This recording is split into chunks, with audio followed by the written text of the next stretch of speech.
What I want to talk to you guys about right now is salvation and what it really means. There's a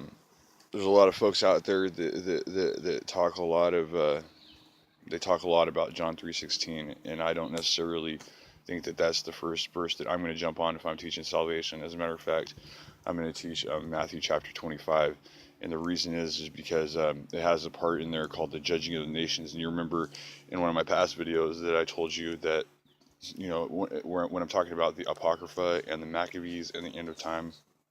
is that there's two different judgments. There's your personal judgment when you die, and there's a secondary judgment at the end of time, and that's when everybody is gathered up and everyone has full knowledge of everyone's sins.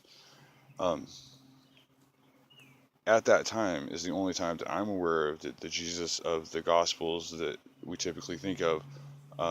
speaks on salvation, and he separates the goats from the sheep, and the goats are representing the condemned people, and the sheep are representing the saved people, and he judges them based on whether they housed people that needed shelter, whether they clothed people that were naked, whether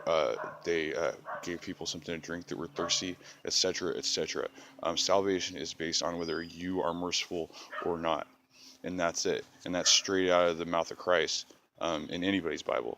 So you guys could talk all that crazy ecumenical garbage, but the real question, it doesn't matter whether you chewed or whether you spit or whether you cussed. It just matters if you loved, and if you don't get that, you're on the wrong fucking boat.